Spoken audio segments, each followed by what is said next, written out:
Hello students, hope you all are doing well.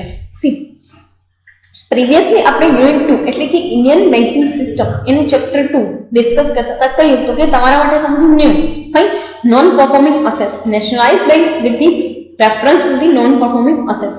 હવે C તમને question થાય કે why we are studying all this things. બરાબર, તમને એવો ક્વેશ્ચન થતો હશે કે ભાઈ બેન્કિંગ સિસ્ટમ આપણે શું કામ સ્ટડી કરીએ છીએ અને આપણે શું જરૂરિયાત છે બેન્કિંગ સિસ્ટમ સ્ટડી કરવાની. તો એક વસ્તુ તમને કહી દઉં કે આપણે હવે પ્રિન્સિપલ્સ ઓફ મેક્રો ઇકોનોમિક્સ ભણીએ છીએ, માઇક્રો ઇકોનોમિક્સ ભણતા નથી. બરાબર, તો મેક્રો ઇકોનોમિક્સ એટલે શું? તો કે આખી કન્ટ્રીને રિલેટેડ એનાલિસિસ કરવું. અને તમે જ્યારે એક લેવલ ઉપર જોશો ને ત્યારે તમને આઈડિયા આવશે કે ભાઈ બેન્કિંગ સિસ્ટમ સમજવી, બેંકના રેટ સમજવા, અધર દેન ધેટ નોન પરફોર્મિંગ અસેટ સમજવી, આ બધાનો રોલ શું છે. તો કે સિમ્પલી તમને આઈડિયા આવે કે ભાઈ કોઈ પણ એક કન્ટ્રીની અંદર આવી અસેટ્સ જે છે એનો રોલ શું હોય છે. બરાબર, અથવા તો આવી અસેટ્સ કેવી રીતે કેવા એડવર્સલી જે છે એ અફેક્ટ કરતી હોય બેન્કિંગ સિસ્ટમને. અને જેટલું બેન્કિંગ સિસ્ટમની અંદર તમે લિમિટેશન્સ જોશો ને એટલી લિમિટેશન્સ તમને એની સર્વિસીસની અંદર જોવા મળશે. બરાબર, અને એની સર્વિસીસમાં જો લિમિટેશન તો પછી આપણા જે છે એ ટ્રાન્ઝેક્શન્સ અથવા તો ડે ટુ ડે એક્ટિવિટીઝ જે છે એ રોકાઈ જાય. ફાઇન, તો એ કન્ટેક્સમાં તમારે જોવું પડે કે ભાઈ શું કામ આપણે બેન્કિંગ જે છે એ સ્ટડી કરીએ છીએ. બેન્કિંગ એક એવી વસ્તુ છે કે જે બેઝિક ઇન્ફ્રાસ્ટ્રક્ચરલ ફેસિલિટી છે. બરાબર, કન્ટ્રીની અંદર જે બેઝિક ફેસિલિટીઝ પ્રોવાઈડ કરવામાં આવતી હોય લોકોને એમાંની એક બેઝિક ફેસિલિટી છે. તો ડેફિનેટલી આપણે સ્ટડી કરવા પડે ને કે એના પ્રોબ્લેમ શું છે, શું કામ એ ગ્રો કરે છે, શું કામ ગ્રો નથી કરતી, કે આવી નોન પરફોર્મિંગ અસેટ શું કામ ક્રિએટ થાય છે માર્કેટમાં. ફાઇન, પ્રીવિયસલી આપણે આ ચેપ્ટરની અંદર કઈ વસ્તુ ડિસ્કસ કરી તો કે ઇન્ટ્રોડક્ટરી પાર્ટ, જેની અંદર આપણી બેન્કિંગ સિસ્ટમ જે છે એનું ઇન્ટ્રોડક્શન આપ્યું હતું, એનું પ્રોગ્રેસ અને એના પ્રોબ્લેમ્સ આપ્યા હતા, નેશનલાઇઝ બેંકના પ્રોબ્લેમ્સ. હવે આપણે સ્ટડી કરીએ છીએ meaning of non performing asset. બરાબર, નોન પરફોર્મિંગ અસેટનો મિનિંગ જોઈએ છીએ કે ભાઈ કેવી અસેટ અથવા તો કેવા પૈસાને નોન પરફોર્મિંગ અસેટ્સ કહેવાય. ભાઈ પ્રીવિયસલી આપણે ઘણી બધી વસ્તુ ડિસ્કસ કરી ઇન્ટ્રોડક્ટરી પાર્ટની અંદર. એક વસ્તુ તમને કહી દઉં છું કે આ તમારા માટે નોલેજનો બહુ સારો એવો સોર્સ છે. Please focus into it. એક વસ્તુ હું તમને કહી દઉં છું કે આ વસ્તુ તમને તમામ જગ્યાએ ઇન્ટરનેટની અંદર હિન્દી, ઇંગ્લિશ બધામાં મળશે, બટ આપણી લેંગ્વેજની અંદર બહુ ઇઝી વેની અંદર તમને આ વસ્તુ સમજાવું છું. So focus on to it. This is just for the sake of your knowledge.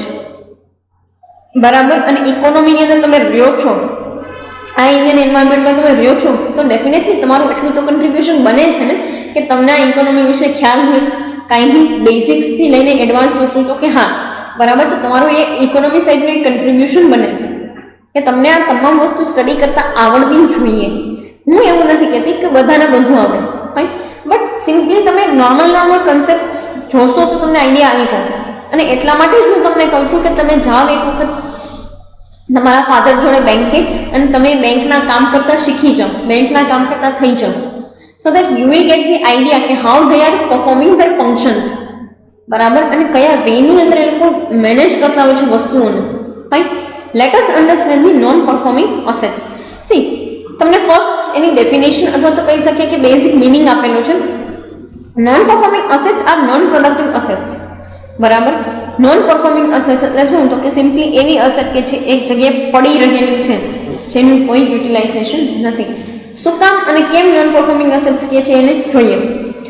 After the independence, we find increase in the number of branches of commercial bank.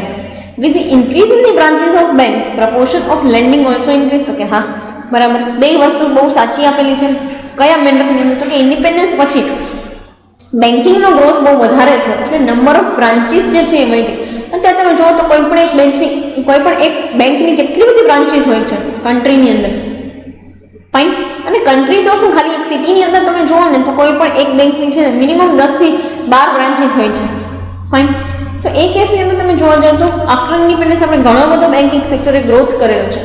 હવે આવો ગ્રોથ થાય તો લેન્ડિંગ પણ વધે. બરાબર, એટલે કે તમે લોન પણ વધારે આપો છો લોકોને, અને લોન વધારે આપો છો તો શું થાય તો કે એનાથી આપણું એક એ વસ્તુ થાય કે ભાઈ આપણા ઉપર એક બર્ડન વધે છે ને કે આપણે લોકોને પૈસા આપી દીધા છે, હવે પાછા નહીં આપે તો, અને પાછા નહીં આપે ને એ જે બીક છે ને એ સાચા રૂપમાં પરિવર્તિત થઈ જાય ને, that is known as the non performing asset. બરાબર, એટલે કેવું કહે છે તો કે C but with the increase in the proportion of lending, we do not find the development of banking sector. Branch વધી, લેન્ડિંગ વધ્યું, પણ ડેવલપમેન્ટ કાંઈ નથી, પ્રોફિટેબિલિટી કાંઈ નહીં. શું કામ? તો કે ડ્યુઝ વધી ગયા ને, જેટલું તમે લેન્ડિંગ વધારે કરો છો ને એટલે ડ્યુઝ વધી જાય, એટલે કે તમારે લોકો પાસે કલેક્ટ કરવાના પૈસા વધી જાય.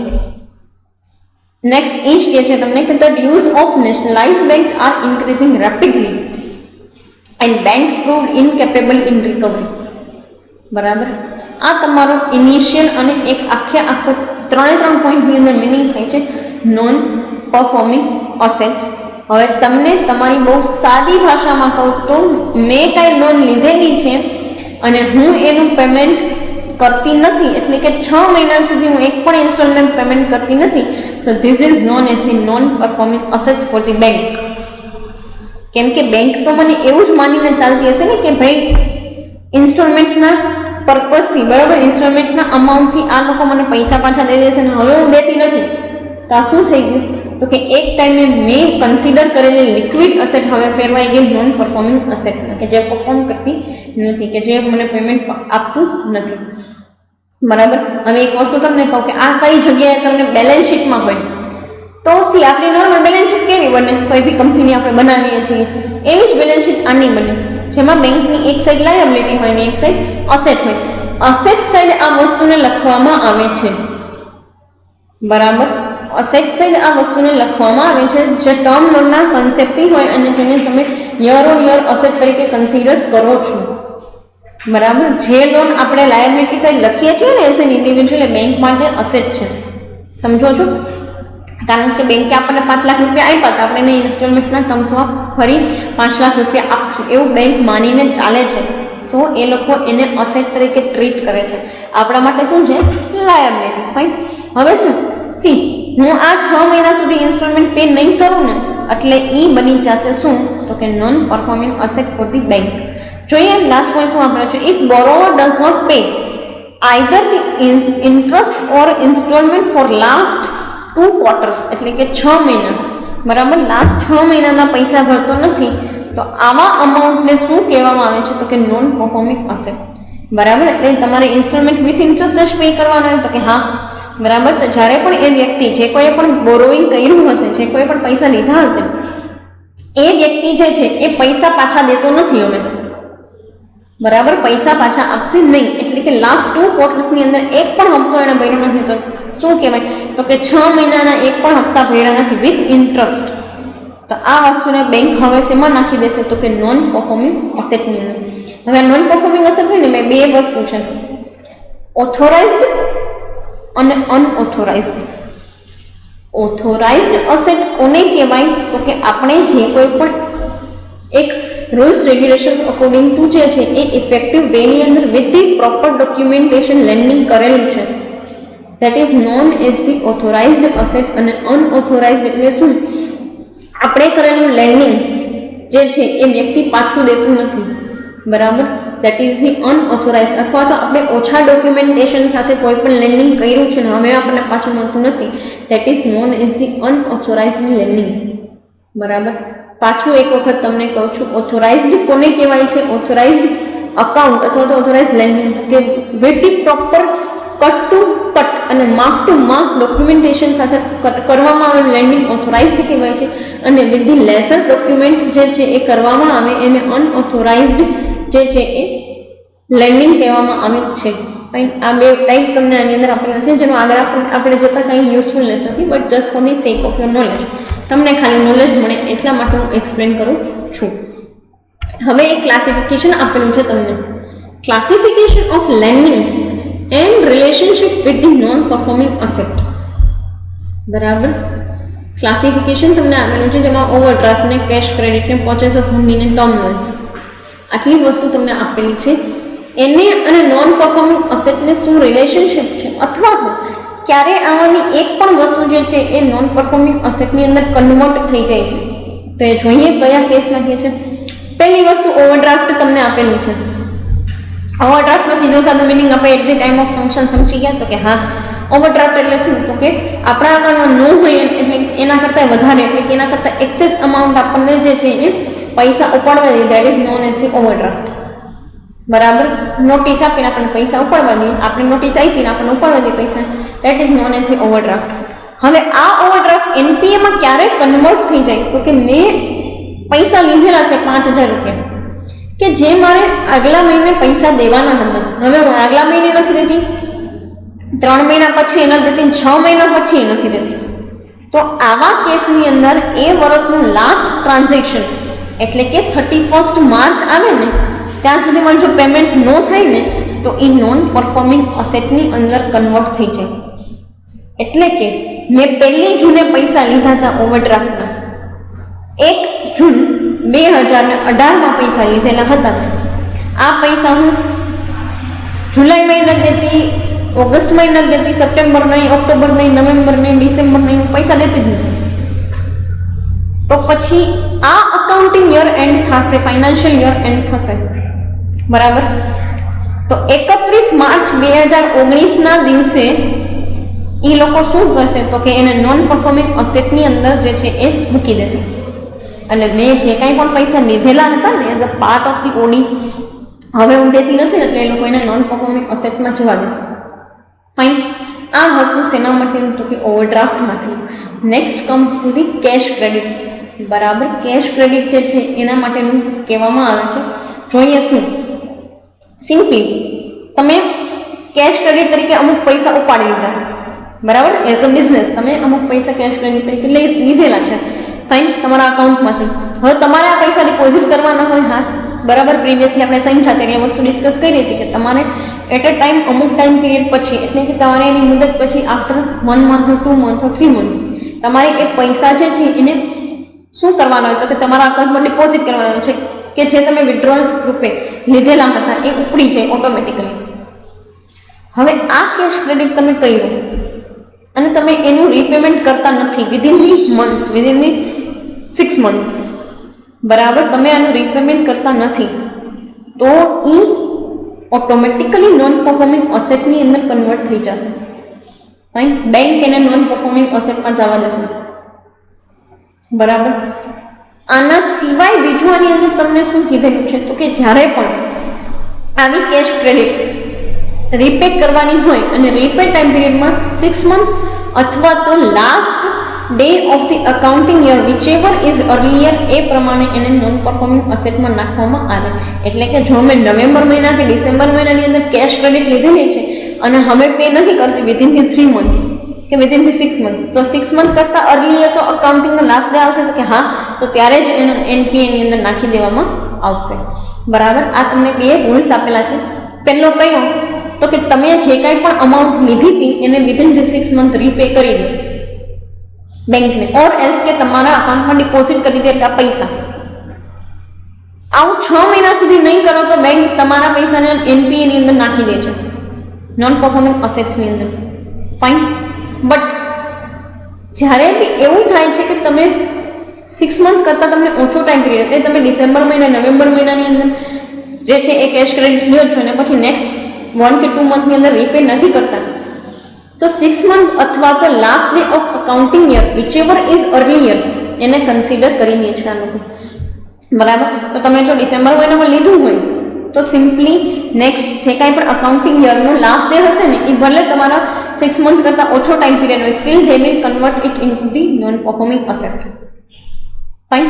હા, પછીથી તમે પે કરો છો તો એની શું ટ્રીટમેન્ટ આવે છે આગળ આપણે ડિસ્કસ કરશું. એટલે કે 6 મહિના પસાર થઈ ગયા પછી કોઈ પણ પર્સન એ નોન પરફોર્મિંગ અસેટ જે છે એને એટલે કે એ પેમેન્ટ કરવાની ટ્રાય કરે છે, બેંકની અંદર પેમેન્ટ કરે છે, તો એને આપણે કેવી રીતે ટ્રીટ કરશું અકાઉન્ટિંગ ટ્રીટમેન્ટમાં એઝ વેલ એઝ બેંક એને કેવી રીતે ટ્રીટ કરશે એ આખી વસ્તુ અલગ છે, બરાબર. એ આપણે કમિંગ લેક્ચર્સની અંદર ડિસ્કસ કરશું. અત્યારે શું કહે છે તો કે હુંડીઝ, બરાબર.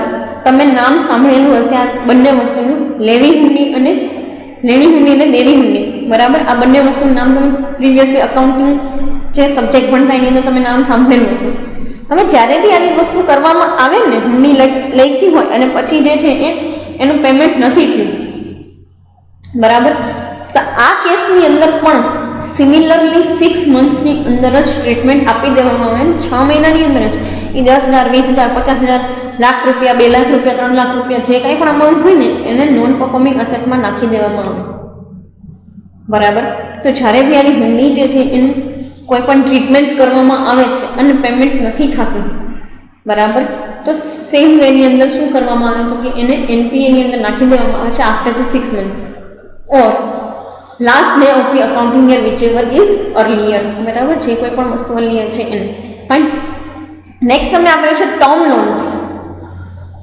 હવે સી ટર્મ લોન તો તમને ક્વેશ્ચન થતો હશે કે ભાઈ ટર્મ લોનની અંદર તો મેડમ આપણે એવું ભણ્યા કે ભાઈ શોર્ટ ટર્મ હોય, મીડિયમ ટર્મ હોય ને લોંગ ટર્મ હોય, તો બધા માટે અલગ ટ્રીટમેન્ટ હોય? ના, બધાની અંદર સિમિલર વેની અંદર જ એને ટ્રીટ કરવામાં આવે છે. શોર્ટ ટર્મ છે, લોંગ ટર્મ છે કે મીડિયમ ટર્મ છે, 6 મહિના સુધી તમે વિથ ઇન્ટરેસ્ટ હપ્તા નહીં ભરો એટલે તમારી જે કાંઈ પણ તમારી એ લોનની અમાઉન્ટ છે એને એ લોકો એનપીએની અંદર નાખી દે છે, નોન પરફોર્મિંગ અસેટ્સની અંદર કન્વર્ટ કરી નાખે છે. Fine. This is the very normal and basic સિનારીઓ કે જેમાં તમે 6 મંથ સુધી વિથ ઇન્ટરેસ્ટ જે છે એ હપ્તા નથી કરતા તો સિમ્પલી નોન પરફોર્મિંગ અસેટ્સની અંદર એ વસ્તુ આવી જાય છે. ફાઇન. આમાં કોઈ જે છે એ રોકેટ સાયન્સ નથી અને તમારે કંઈ બી એવી વસ્તુ એવું દિમાગ લગાડવાની બી જરૂરિયાત નથી. હવે સી તમને એક વસ્તુ આપેલી છે કે ઇન્ડિયાની અંદર એનપીએની પોઝિશન શું છે ઇન ટર્મ્સ ઓફ નેશનલાઇઝ્ડ બેંક્સ. બરાબર, નેશનલાઇઝ બેંક્સ જે છે એની અંદર નોન પરફોર્મિંગ અસેટ્સ જે છે એ કેટલી છે અને ઇન્ડિયાને એ વસ્તુ અથવા તો ટ્રાન્ઝેક્શન્સ જે છે એને એ વસ્તુ કઈ રીતે અફેક્ટ કરે છે. Right. So let us discuss the position of NPS in India. બરાબર, ઇન્ડિયાની અંદર કેટલી એનપીએસ છે ને એની શું ઇફેક્ટ આવે છે જોઈએ. શું કહે છે? The banks recover interest every 3 months from their customers against the lending made by them. બરાબર, નોર્મલી એ લોકો શું તો કે ક્વાર્ટરલી બેસિસ ઉપર જે છે એ ઇન્ટરેસ્ટ અને એના ઇન્સ્ટોલમેન્ટ્સ કલેક્ટ કરે છે. ફાઇન. શું કહે છે? The banks recover interest every 3 months from their customers against the lending made by them.